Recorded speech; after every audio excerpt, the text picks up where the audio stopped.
Words in keeping with the theme for today, which is igniting the potential of an African child. I put down a few notes because it's something that I'm very passionate about. And when I'm passionate about something, I just go on and on and on. And the truth is I have to leave at 3:15, so I can't go on and on. And also when you go on and on, you lose track and you lose the people that you are addressing. So I'll try not to do that. So it's an honor to share my views with our future leaders. We've done our part. God willing, maybe I'll stay around for another decade if I'm really lucky to, but the point is, the future is in your hands. So our job is to pass on what we've learned, to pass on what we identify as problems, and hope that you can solve those problems. But we need to empower you so that you are able to solve those problems for everyone. So how do we ignite potential of an African child? There are several areas of intervention. And it's important for me to start at the beginning. It might be a bit boring for you, because you might say, what does that have to do with me? But some of the things I say today, you may not see the relevance for you right now, but later on you will see the relevance. And maybe I'll only ever have an opportunity to address you once, so try and remember what I say if it doesn't seem relevant today. The future of the child begins before conception. If we want the future of this country, if we want the approach to be holistic, we have to start at the beginning, and that is prior to conception. The potential of any child, not just an African child, starts before the mother is pregnant with their child. One of the issues we have as a country, why I'm raising this, is that we have a problem of stunting. It might not make sense to you now, but when we say you want everyone to reach their full potential, you actually need to enable them to reach their full potential, because all the tools they require to be the best are given to them before conception. According to the recent South African Demographic and Health Survey, 27% of children under the age of 5 suffer from stunting in the country. Their growth is delayed and their brains aren't developing as they should. Childhood undernutrition, particularly in the period between conception and the child's second birthday, that's a critical period. Or if you like, it's the child's first 1,000 days of life. The damage incurred during this critical period of development is largely irreversible. According to the World Bank's estimation, childhood stunting reduces an individual's lifetime earnings by more than 10%. Zero stunting would mean that 1 million more South African children would be able to thrive each year and increase our GDP by approximately 80 billion rand. So a problem that you don't even diagnose as a problem because you are not aware of it has the potential, if addressed, to change the economy of the country and the future of the African child, who is the most likely to have the problem of stunting because of our history. There is nothing more pragmatic and economically sound than to invest in the health and development of the children who will shape our nation's future. Some of the problems we have are easy to solve by just sharing information, advising young men and women of the importance of exclusive breastfeeding for the first 6 months, which in this country is actually some of the lowest rates. The rate of exclusive breastfeeding is 32%, one of the lowest in the world. And then you wonder why our kids don't reach full potential. So this area to you might be, How do I feature? Because knowledge is power. You are future parents as you sit here. And what you do between now and the day that you become parents is important. And information and knowledge is power to make it better, because you did what is right for yourself and this country. The next area we need to develop is love for reading from a very young age. Reading develops the mind, the imagination, and language skills. Reading is key to discovering new things, and it assists in mastering the essential skill of comprehension, which is one of the problems that we have at quite higher grades in this country. You have children, school-going children, that can read, but they can't comprehend. They just read, and it all doesn't make sense. And the love for reading and reading outside what is dictated by the curriculum is what will change that status quo. In addition, reading is fundamental to developing creativity, self-confidence, and independence. I was talking to a group of young leaders before I walked in here, and we were just sharing the importance of reading, the importance of books, and some of them are authors.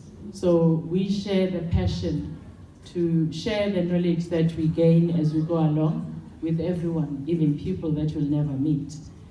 Over the past 18 months, I've traveled the country and met many young women who are in book clubs. I found this to be very encouraging. However, it has raised two concerns for me. One is that young men are lagging behind in terms of empowering themselves.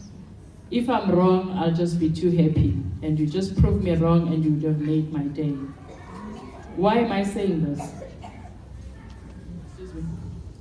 Yes, I wrote a book that looked at the life journeys of successful women leaders. But in that book, there are also men leaders. So you might then say, why most, actually, if not all the book clubs that you've been invited to are women book clubs, is because your book gravitates towards women. Women see themselves more than men see themselves in the book. Right? Yes. I pray that is the reason. Because if it's not, then we have a challenge as a country. Because if men don't invest in themselves, a resentment will be created between the two genders. And if you look around, if you read the newspaper, if you watch TV, you see just how rife the gender-based violence is. The abuse of women, which in my view has to do with resentment. And it cannot be allowed because it's wrong. And it has to be addressed by men and women, because together we can find solutions.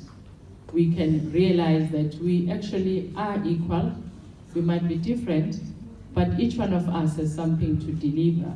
And just because I'm a woman doesn't mean I'm less. Just because I'm weak physically doesn't mean you should abuse your physical strength to try and make me feel less. So we need to have that conversations at all ages, because I don't know when it goes wrong. For where we are in a country, we have a crisis. But I believe that we need men more to address this alongside us. And it starts with just men loving themselves, investing in themselves, and not being threatened by anyone. Whether it's a powerful woman, a powerful girl, it doesn't matter. Be comfortable with who you are. And my plea with men in the room is that the only way each one of us is going to reach our full potential is if each one of us invests in himself or herself, and you lift others as you rise. And here I'm preaching to the converted, because it's a select group of leaders of different ages who actually see the need to go beyond just themselves and their families to do something to help others. just because they exist and have the ability to do that. I appreciate that, which is what you do.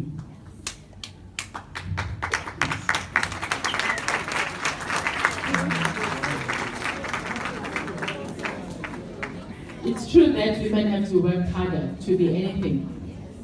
And forget about the challenge of being black and the challenge of social class, because the lower your social class is, the harder you have to work. The beauty though is that you can still do it. You just have to work harder, and working hard never killed anyone. But what I like is that women get it. If you go to universities, as you know, it's a known statistic the world over, that more than 60% of the people that graduate with their junior degrees and honors are women. But I want men to pull up their sleeves also and improve their statistic, because the last thing we want as people is to spend so much effort, time, and energy to pull the girl child up, and then come 10, 20 years' time, there is a reverse of positions, and we now have to go back and pull men up. So let's do it jointly. Let's do it for both boys and girls. The second concern that I've observed is that of social class, which is now becoming a major differentiator in this country. The people that have been interacting with during book club sessions happen to be middle class or upper middle class. So my drive, and I'm happy that actually everyone in the room is a convert, that we need to take the reading culture, leisure reading, reading of school books, reading in general, to the townships, to the rural schools, because they are going to be left behind simply because they were born in a rural area or they were born in the township. And that shouldn't define their destiny. And that is up to us to do. And as a way of addressing this issue, because I find that it's always cheap to talk, but when you talk, you then need to do something to make that difference. I brought 80 books of Equal but Different that I will give out, and I understand there are more schools than 80 schools, so that's not going to be my problem, Mr. Mtembu. You'll sort it out. You'll see how you distribute it.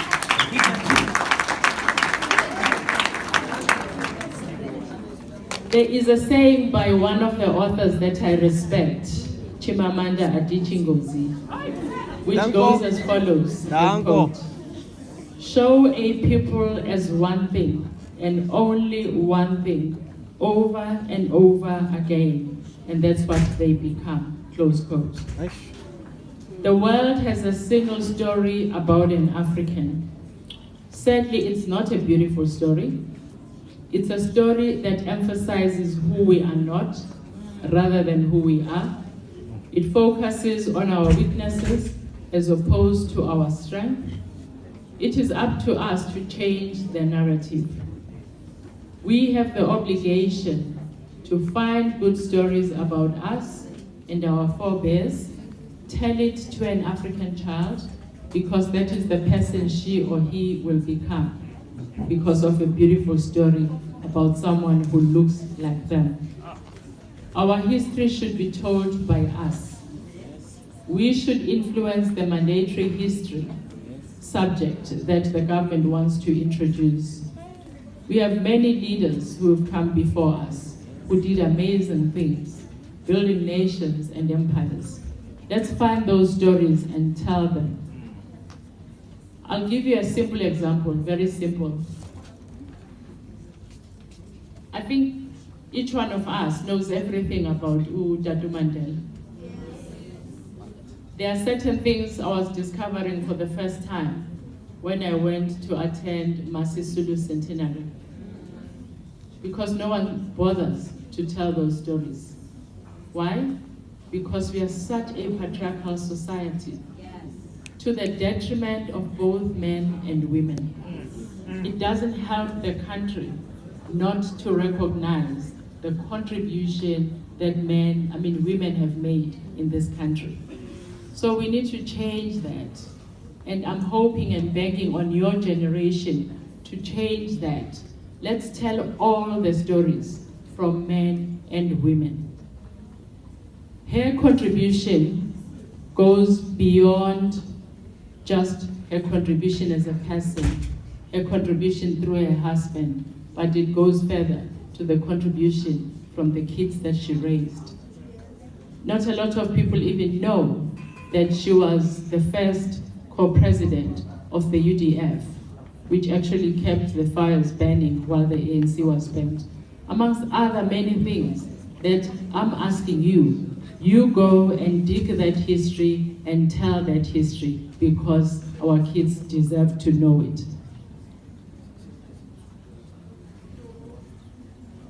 I was just going through, I love doing research, especially when it comes to the continent. Just trying to understand my continent better so that I'll have more stories to tell to my grandchildren. I was so excited. It's not something that I expected to find out that the oldest existing and continually operating educational institution in the world is the University of Kairouan, founded in 859 AD, in Africa, Morocco, founded by a woman. How many of you knew that?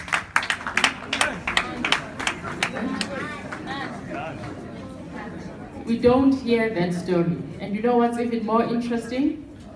Is that the oldest one in Europe was founded a century later in Italy. Those are the stories we want to hear. Stories that validate us and remind us what we are capable of. The next thing I would like us to discuss is the role of high expectations. People have a tendency of becoming the people you expect them to be. I spoke to one successful leader recently who has achieved global success. I wanted to find out what was responsible for his success. He says, my father died when I was 16. However, he always said to me, you are so curious. You are always asking me questions. You'll be a Rhodes Scholar. He was young, he didn't understand what a Rhodes Scholar is. But what it told him is that my dad believes in me. He expects a lot in me, and it didn't disappoint him. When I was a kid, I decided at the age of 4 that I was going to be a medical doctor. My father also passed away when I was 16. Even when he was gone, there is something that kept on ringing in my ears because he said it so often. He always said, you know, when I close my eyes, I see you wearing a white coat and a stethoscope around your neck. He built a vision for me based on what I told him I want to be. That vision carried me through. When I failed at medical school, I thought of what he said and I couldn't disappoint him. Giving up was not an option. So the expectations we have of our siblings, of the people that we motivate, become real because we ignite their potential through the high expectation we have of them. So my request to the leaders in the room is that always encourage young people that you encounter. When we were your age, no one told us that we were leaders. I wish they did. Because at any age, you are a leader. It starts being a leader of self. Because you can't lead other people unless you can lead yourself. And each one of us, at any age, can make a difference in people that surround you by giving them a positive message, encouraging them when they feel down. We were just chatting earlier on about the incidence of depression. There is a lot of depression going around. There is a lot that is not going right in the country. Of course, there's a lot that's going right too. But Just remember that when you feel like being nasty to someone, when you feel like saying something bad, that you know what? This person might be going through a very difficult time and it just needs a small push and they might be suicidal. So let us be positive. Let us support each other and be each other's keeper, because we can. We have the ability to do that at every age. An African child is destined for greatness. He or she is no less than a child of a different descent. Our responsibility is to remind him or her their true potential. Leadership gives you the power to influence people's destiny. As a country, we've had a fair amount of challenges. Our economy has suffered from poor leadership and unethical leadership. It takes one person in a leadership position to destroy what was built over decades. We should use this as a lesson. Everything that's going wrong right now